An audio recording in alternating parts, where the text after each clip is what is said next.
Oke, selamat siang semuanya. Jumpa kembali dengan saya Halim Sugiarto di channel YouTube @forex by Halim.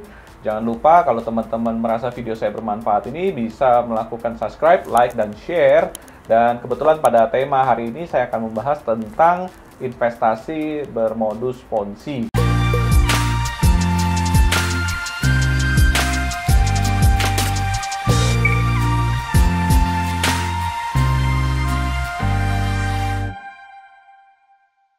Sekarang ini banyak sekali modus-modus penipuan yang bersifatnya berkedok investasi. Jadi para oknum ini memanfaatkan kelemahan atau ketidaktahuan para investor dengan mengiming-imingi keuntungan yang besar yang boleh dibilang agak sedikit irasional. Nah, akibatnya tidak sedikit banyak investor yang ceroboh dan tidak dapat mengendalikan diri, akhirnya menyerahkan sejumlah uang untuk investasi tersebut dengan harapan bisa mendapatkan hasil yang besar. Namun, mereka tidak mempelajari secara detail apa yang mereka lakukan untuk investasi tersebut. Nah, saya akan membahas beberapa investasi bodong besar yang ada di dunia ini. Jadi, kita akan mulai dari yang paling kecil hingga yang paling besar. Nah, salah satu investasi bodong yang sering memakan korban dengan nominal yang cukup tinggi, kita kenal dengan investasi dengan skema Ponzi. Jadi, tentu saja banyak investasi bodong lain bisa berupa penipuan juga, atau juga mungkin satu investasi yang gagal dan sebagainya, atau memang investasi yang tidak ada bentuknya, tapi yang paling dikenal biasanya adalah investasi Ponzi. Nah, Ponzi sendiri merupakan nama dari seorang penipu legendaris yang lahir di tahun 1882 dan hidup hingga tahun 1949, yaitu Charles Ponzi. Dan Ponzi sendiri saat ini masih dikenal sebagai investasi bodong yang paling umum terjadi di dunia finansial karena sistemnya yang mudah dan sangat menarik dan bisa menggait banyak orang. Nah, dalam skema ini, penipu rata-rata menjanjikan imbal hasil yang lebih tinggi dibandingkan imbal hasil rasional kepada investor atau member dan menggunakan investor lain untuk membayar keuntungan yang dijanjikan. Jadi sistemnya gali lubang, tutup lubang, kemudian mencari member baru untuk memberikan imbal hasil kepada investor berikutnya. Nah, kita kenal investor Ponzi ini, cara Ponzi ini itu sebagai suatu skema piramida, di mana investor yang lebih lama dibayar dengan investor yang masuk lebih baru atau yang baru join gitu. Nah, percaya atau tidak, skema investasi bodong ini yang dilakukan Ponzi ini pada era 1920-an sampai sekarang ini masih sangat ampuh dan banyak digunakan untuk mengelabui banyak investor di tahun 2020-an sekarang ini. Nah, kalau bicara soal satu negara, di tahun 1996 ada negara Albania yang merupakan salah satu saksi hancurnya negara tersebut akibat adanya skema piramida. Jadi skema piramida ini bukan menyentuh saja ke level investor perorangan, bahkan bisa masuk sampai ke suatu negara. Dan skema piramida yang muncul di Albania ini mengakibatkan awal-awal Albania itu perekonomiannya tumbuh besar hingga mencapai 50% dari anggaran pendapatan belanja negara Albania. Namun, kemudian karena ini sifatnya Ponzi, dan akhirnya semua itu mendadak jadi hancur. Sehingga Albania dilanda kesulitan keuangan yang sangat besar, dan pada akhirnya perlu bantuan banyak lembaga finansial dunia untuk menyelamatkan negara Albania. Dan secara investasi atau secara perorangan, maka kita akan lihat beberapa kasus skema Ponzi terbesar dunia yang sudah saya rangkum berikut ini. Jadi yang pertama yaitu adalah Peter Lombardi. Peter Lombardi adalah penipu yang tergolong sebagai raja tega kalau kita bilang istilahnya, karena korbannya adalah para pasien yang menderita HIV atau Human Immunodeficiency Virus, atau biasa kita sebut sebagai cikal bakal awal munculnya penyakit AIDS. Lombardi sendiri mendirikan perusahaan bersama dan mengajak orang-orang untuk berinvestasi di dalamnya. Ide yang digulirkannya adalah untuk mendanai tuntutan hukum, terutama adalah pada pasien HIV terhadap perusahaan farmasi. Namun, suatu inspeksi mendadak oleh Komisi Sekuritas dan Bursa Amerika Serikat atau disebut sebagai SEC pada tahun 2003 telah berhasil menemukan tujuan sebenarnya. Dan Peter Lombardi akhirnya diketahui bersalah dan dijatuhi hukuman 20 tahun penjara dengan total penipuan mencapai 1 miliar dolar. Lombardi sendiri merupakan pribadi yang sangat terampil sehingga pihak berwenang tidak mampu mengembalikan bahkan 50% dari uang yang dicurinya. Yang kedua adalah Scott Rothstein. Ini Scott Rothstein ini merupakan penipu yang digadang-gadang jumlah penipuan mencapai skema ponzi-nya 1,2 miliar dolar.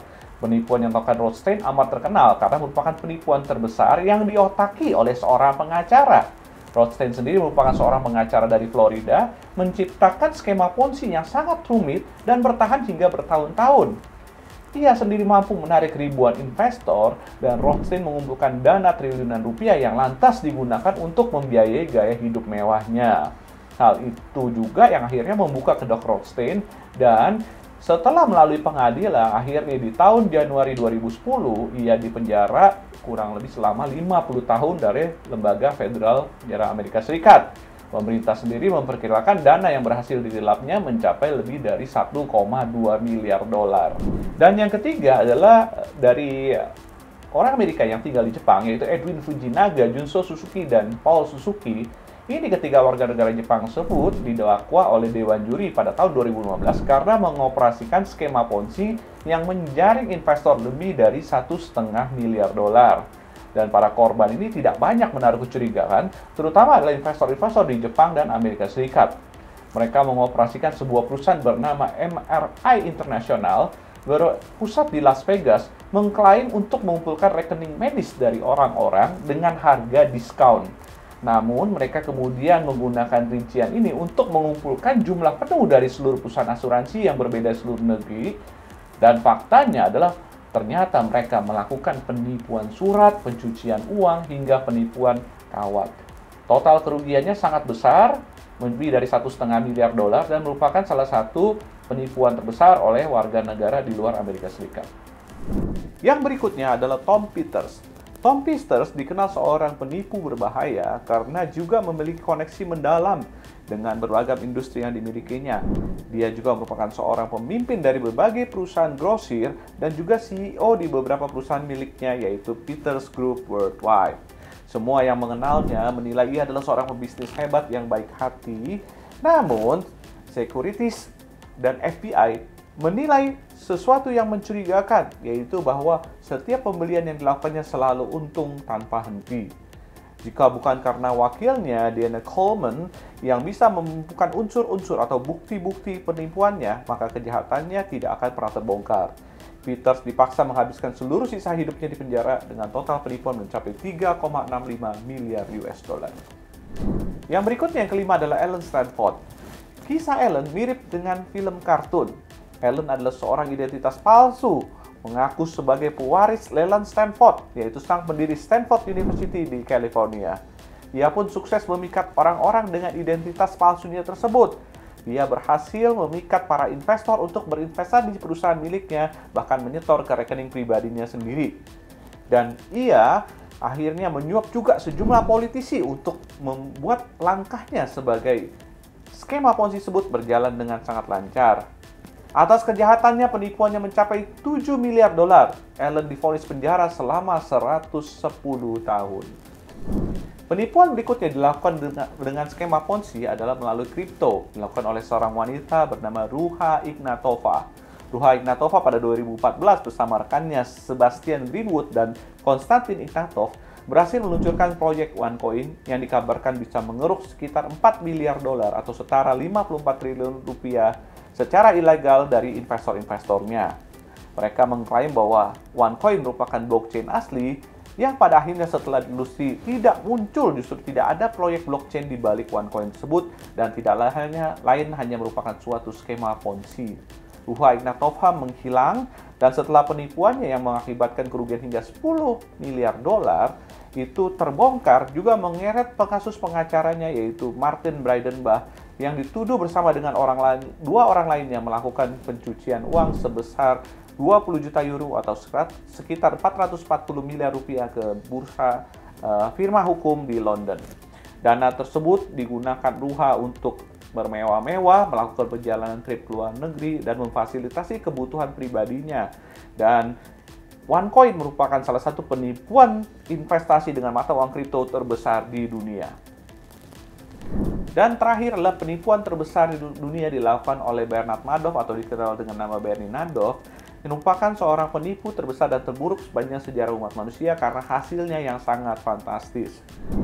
Bernie Madoff hidup dari tenaga pemasar biasa di Wall Street, kemudian meningkat dan membangun sistem di bursa teknologi Nasdaq, dan orang-orang pun menilainya sebagai seorang jenius keuangan. Hal ini dimanfaatkan Bernie untuk mengumpulkan investor-investor dan melakukan skema Ponzi melalui perusahaan miliknya. Kecurigaan FBI muncul setelah Bernie Madoff tak pernah melaporkan adanya kerugian dari aktivitas bisnisnya, dan ternyata dia menjalankan suatu skema Ponzi yang sangat rumit yang pernah ada, dan prosesnya bisa menjaring investor hingga mencapai 65 miliar dolar. Setelah proses pengadilan yang cukup singkat, Madoff akhirnya dijebloskan penjara selama 150 tahun dan sudah meninggal sekitar 4 atau 5 tahun yang lalu. Demikian uraian saya tentang penjelasan skema Ponzi dan pelaku pasar di dunia internasional yang terjadi dari dulu hingga saat ini. Dan ini merupakan salah satu skema Ponzi yang paling besar dunia. Selanjutnya akan saya bahas skema Ponzi yang ada di Indonesia. Jika informasi ini bermanfaat, silakan klik tombol like. Kemudian kalau Anda bisa share kepada teman-teman Anda, dan Anda jangan lupa subscribe YouTube channel saya untuk mengikuti video-video selanjutnya. Dan jika ada komentar, silakan cantumkan di kolom komen. Saya akan sangat senang sekali dan mengapresiasi apapun yang Anda sampaikan kepada saya. Demikian video kita pada hari ini. Salam sehat selalu, stay focused and keep healthy.